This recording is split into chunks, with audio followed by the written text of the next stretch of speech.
मैंने लिटरली रोप लाई, रोप बांधी, फैन के साथ बांधी। अस्सलाम वालेकुम, I hope you all are doing well. तो आप लोग डेली मुझे कहते हो ना कि सर हमें टेंशन हो रही है, एंग्जाइटी हो रही है, हमें बहुत स्ट्रेस हो रहा है, डिप्रेशन हो रहा है। तो मैं आपको एक चीज़ बताना चाहता हूँ आज। फर्स्ट ऑफ ऑल देखो, जो बंदा सीरियस होना टुवर्ड्स हिज और हर गोल, अगर उसको ये एंग्जाइटी, स्ट्रेस, टेंशन वगैरह नहीं हो रही है, देन मैं नहीं मानता कि वो इंसान अपने गोल के लिए सीरियस है। ठीक है, मेन चीज होता है जो इंसान सीरियस हो उसी को ये चीजें दिमाग में आ जाती है, वही ओवरथिंक करने लगता है। एंड देन मेन जो चीज होती है वो होता है कि वही इंसान जो सीरियस होता है वो इस ओवरथिंक, डिप्रेशन वगैरह को टैकल कैसे करे। मैं अब एक चीज बताना चाहता हूँ। आप में से मुझे लगता है किसी को ये नहीं पता होगी कि मैंने क्लास 11th में सुसाइड करना चाहा था। आई नो सुनने में थोड़ा सा अजीब लग रहा है, बट या इट इज ट्रू। अब मैं बता देता हूँ वो क्या हुआ था और कैसे मैंने वो चीज करने की कोशिश करी थी एंड मैं उस चीज से बाहर कैसे आया। देखो क्या हुआ था, when I was in 11th मैं पढ़ता था एलन कोटा में। मैं जल्दी में बताने की कोशिश करूंगा। तो मैं एलन कोटा में पढ़ता था। वहां पे क्या हुआ, हमारे 14 डेज के बाद टेस्ट होते थे एंड जैसे ही हमारा पहला टेस्ट हुआ, मेरी जो रैंक आई, मेरी रैंक टॉप 20 में आई थी। एंड जो भी टॉप 20 में आते थे ना, उनका नोटिस बोर्ड पे फोटो लग जाता था। एंड मैंने जब अपना फोटो पहली बार यार नोटिस बोर्ड पे ऐसे देखा, वो भी एलन कोटा में, तो एक तो मेरा कॉन्फिडेंस भी बहुत ज्यादा बढ़ गया उससे और मैं बहुत ज्यादा खुश हो गया। एंड पेरेंट्स को भी यार ऑब्वियसली उनको जब मैंने ऐसा बताया, उनको जब मैंने फोटो भेजी तो वो भी बहुत खुश हो गए।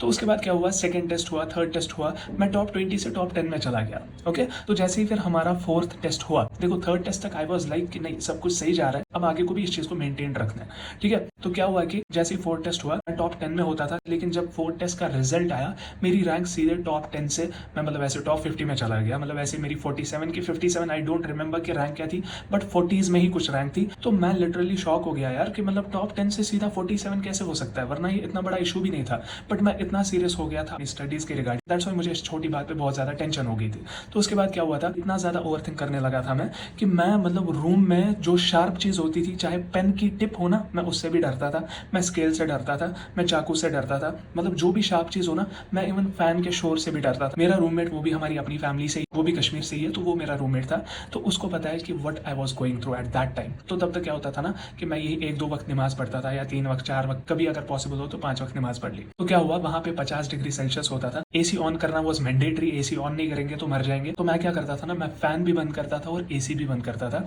बिकॉज मैं उसके शोर से बहुत ज्यादा डरता था। ओके, तो एक दिन क्या हुआ, मैंने लिटरली रोप लाई, रोप बांधी, फैन के साथ बांधी एंड मैंने पूरा प्लान बना लिया था कि बस अब सुसाइड करना है, बस अब कुछ नहीं बचा। ओके, तो क्या हुआ कि ऑल ऑफ अ सडन मेरा कजन आता है, उसने रोका कि यार तू क्या कर रहा है। तो उसने मुझे एक बात बोली कि एलन ने काउंसलर्स रखे थे वहां पे, जो मतलब स्टूडेंट्स की पर्सनल प्रॉब्लम्स के साथ डील करते थे। ठीक है, दैट्स वाई मतलब मैं हमेशा ये बताता हूँ कि कोचिंग सेंटर्स में टीचिंग के साथ साथ काउंसलिंग स्टाफ भी होना चाहिए। तो क्या हुआ, वहां पे मैं एक काउंसलर के पास गया, वो लेडी थी और वो हिंदू रिलीजन से थी। तो जैसे ही मैं वहां पे गया, शी वाज लाइक कि आई यू फ्रॉम कश्मीर। बाहर के लोग हमें शक्ल से पहचान लेते हैं कि ये JNK से होगा। ठीक है, तो ऐसे डी एंड उसने पूछा क्या मुस्लिम हो, मैंने बोला यस। तो उसके बाद मैंने उनको सारी डिटेल्स बताई कि मेरे साथ क्या हुआ, कैसे हुआ, क्या रीजन था। तो उन्होंने बोला कि अपने रूम में अलग से नहीं पढ़ा करना, मतलब अपने रूम में अलग मत रहो तुम, और साथ ही साथ अगर आपको पढ़ाई भी करनी है, यहाँ पे एलन ने अलग से पढ़ाई के लिए भी स्पेस रखी है। मतलब उन्होंने अलग से एक बिल्डिंग रखी थी जहाँ पे बच्चे पढ़ाई करने जाते थे, या किसी भी बिल्डिंग के नीचे वो लाइब्रेरी टाइप होती थी जहाँ पे हम पढ़ सकते थे। लेकिन उनने एक चीज बताई, उनने मुझे ये पूछा कि क्या नमाज पढ़ते हो, एंड आई वॉज लाइक हाँ पढ़ता हूँ, 1-2 वक्त, 3 वक्त, 4 वक्त, कभी कभी 5 वक्त। तो व्हाट शी सेड इज, जिसने मुझे पूरा मतलब वो जाग गया मैं उस टाइम, अगर आप 5 टाइम की नमाज नहीं पढ़ते हो, अगर एक ही टाइम एटलीस्ट पढ़ोगे ना, वो दिल से पढ़ो। बिकॉज अगर आप ऊपर वाले की इबादत करते हो तो वो दिल से करो, उसके बाद देखो आपको कितना सुकून मिलता है।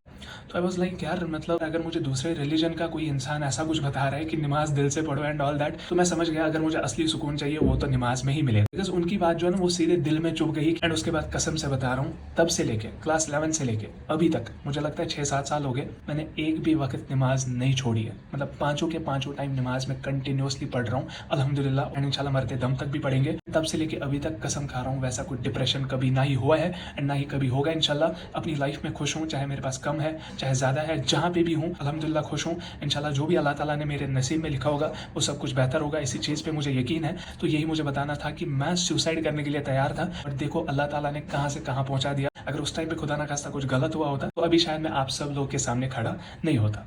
राइट, तो बस इतना बताऊंगा, जिंदगी में चाहे कुछ भी फेज आए ना, मतलब कुछ भी, चाहे कोई फेलियर आए, चाहे कुछ भी कम मार्क्स आए, चाहे कुछ भी जिंदगी में आए, कैसा भी फेलियर आए, कभी भी उम्मीद नहीं खोना। अल्लाह ताला पे यकीन रखो, अगर वो किसी चीज को डिले कर रहे हैं आपके लिए, उसमें बहुत ही कुछ बेहतरीन रखा होगा अल्लाह ताला ने। ये इस चीज पे यकीन रखोगे ना, वल्लाही कभी भी जिंदगी में हारोगे नहीं। बाकी जितना हो सके उतना अल्लाह ताला के साथ कनेक्टेड रहो, नमाज नहीं छोड़ना कभी, बिकॉज पता नहीं इंसान को, देखो अभी मैं बात कर रहा हूँ, क्या पता कल ना हो। राइट, तो किस इंसान को पता है कि कब क्या हो जाए उसके साथ। तो इसीलिए बता रहा हूँ, दिस दुनिया इज टेम्पररी। टेम्पररी। अल्लाह ताला से अच्छे से कनेक्ट हो जाओ, नमाज पढ़ो, कुरान पढ़ो, अपने पेरेंट्स को खुश रखो, अल्लाह ताला को खुश रखो। बाकी कामयाबी इंशाल्लाह हमें जल्दी ही गले से लगाएगी, राइट। तो बाकी इस वीडियो को लाइक और शेयर जरूर करें, शेयर करें हर एक बच्चे के साथ, और साथ ही साथ हमारी चैनल को सब्सक्राइब जरूर करें ताकि आपको ऐसी भी नेक्स्ट वीडियो से लेटेस्ट अपडेट्स मिलती रहे। सो मिलते हैं किसी और वीडियो में, तब तक के लिए अल्लाह हाफिज़, टेक केयर।